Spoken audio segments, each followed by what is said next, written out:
siang Ibu Tanti, teman-teman serta adik-adik.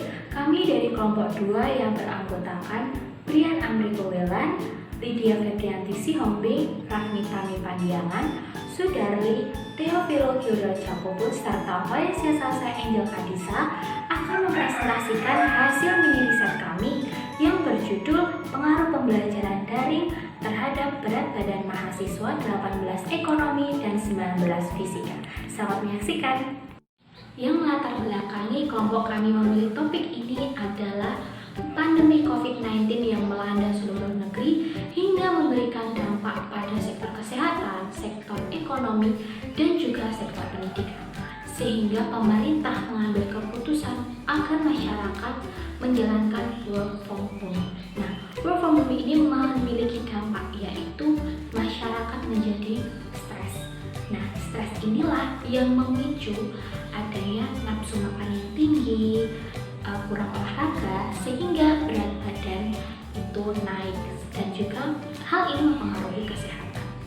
Untuk itu, kami kelompok 2 ingin melihat adanya pengaruh pembelajaran daring ini terhadap berat badan mahasiswa.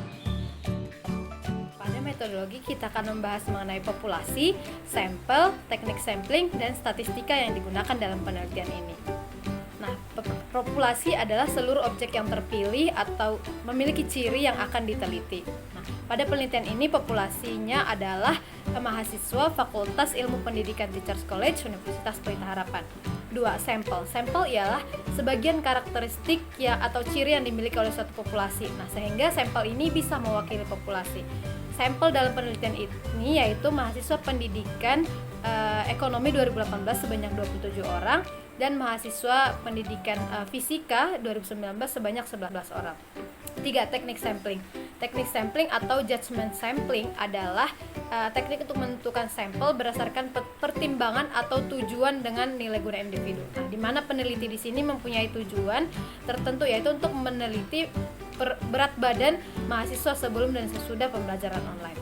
Nah, yang keempat, uji statistika yang digunakan yang pertama itu uji normalitas, itu untuk mengetahui apakah data ini terdistribusi normal.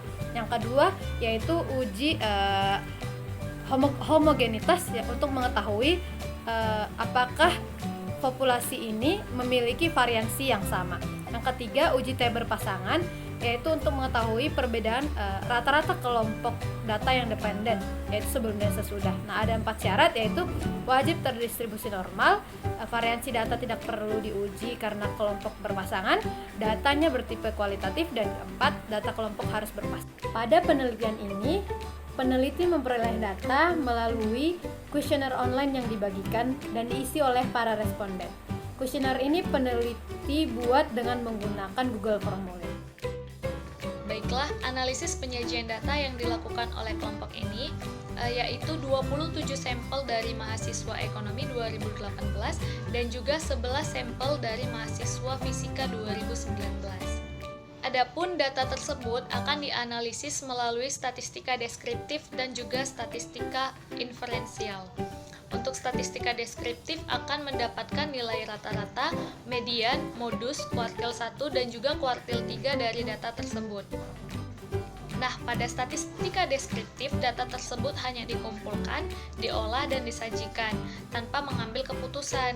Kemudian, kelompok ini mengambil langkah untuk menguji data tersebut melalui statistika inferensi, di mana setelah data dikumpulkan, maka dilakukan berbagai metode statistik untuk menganalisis data, dan kemudian dilakukan interpretasi dan diambil kesimpulan. Jadi, statistika inferensi ini akan menghasilkan generalisasi jika sampelnya itu representatif. Nah, sesuai dengan namanya, statistika deskriptif, data ini hanya dikumpulkan, disajikan, dan juga diolah tanpa mengambil keputusan.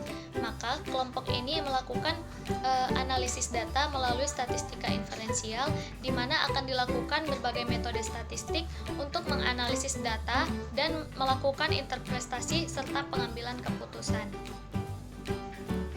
Adapun langkah yang dilakukan untuk menganalisis data menggunakan statistika inferensial, yaitu menguji normalitas sampai uji Lilliefors, yang kedua yaitu uji homogenitas menggunakan tabel F, dan yang terakhir adalah uji berpasangan menggunakan tabel T. Baik, saat ini saya akan menjelaskan tentang pengolahan data dari data-data yang telah kami dapatkan dari mahasiswa Pendidikan Ekonomi 2018 dan Pendidikan Fisika 2019. Setelah kami mengumpulkan data-data dari kuesioner online yang telah kami bagikan, dan juga kami sudah menyajikan data-data tersebut ke dalam beberapa diagram, kemudian kami mengolah data tersebut ke dalam aplikasi yang bernama Microsoft Excel. Kami menggunakan Microsoft Excel karena aplikasi ini memiliki kemampuan dalam mengolah data, khususnya perhitungan statistika secara cepat dan akurat. Dalam aplikasi ini, kami terlebih dahulu mengolah data kami ke dalam bentuk tabel.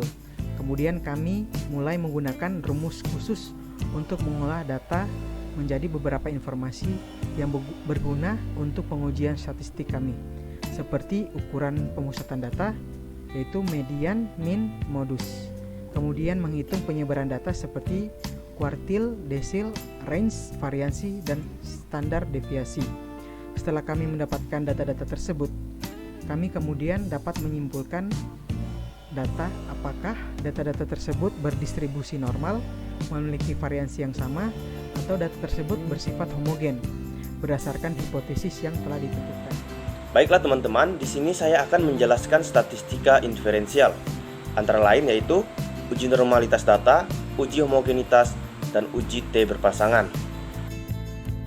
Nah, yang pertama itu uji normalitas. Dapat dilihat sendiri di layar bahwa pertama itu kami harus menghitung Lmax sebelum dan Lmax sesudah, kemudian mencari L tabelnya, sehingga mendapat sebuah kesimpulan di mana data itu terdistribusi secara normal, atau L hitungnya itu lebih kecil dari L tabel, atau bisa dikatakan bahwa H0 itu diterima.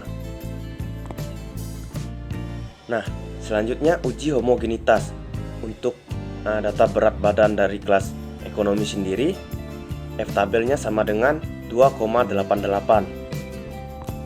Sedangkan perhitungan F hitungnya, F hitung sama dengan 1,730. Jadi jika 1,730 itu lebih kecil dari 2,88, berarti F hitung itu lebih kecil dari F tabel, maka H0 diterima. Jadi kesimpulan yang kami dapatkan bahwa F hitung lebih kecil dari F tabel sehingga H0 diterima, maka data populasi memiliki variansi yang sama. Kemudian untuk data berat badan kelas fisika, di mana F tabelnya sama dengan 5,846 dan perhitungan F hitungnya sama dengan 1,603. Jika 1,603 lebih kecil dari 5,846, berarti F hitung lebih kecil dari F tabel.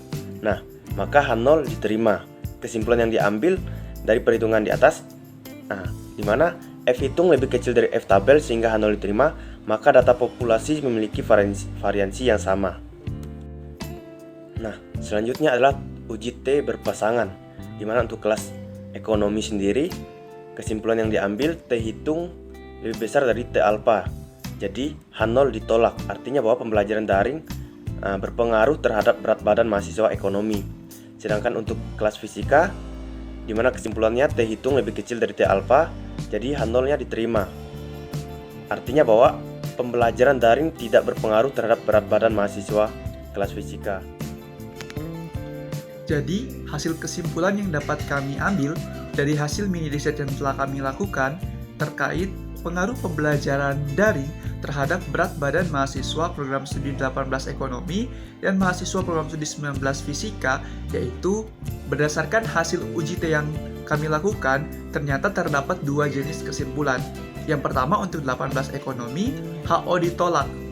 Artinya, pembelajaran daring mempengaruhi berat badan mahasiswa program studi 18 ekonomi. Sedangkan untuk 19 fisika, HO diterima, yang artinya pembelajaran daring tidak mempengaruhi berat badan mahasiswa program studi 19 fisika. Mungkin sekian presentasi dari kami. Terima kasih.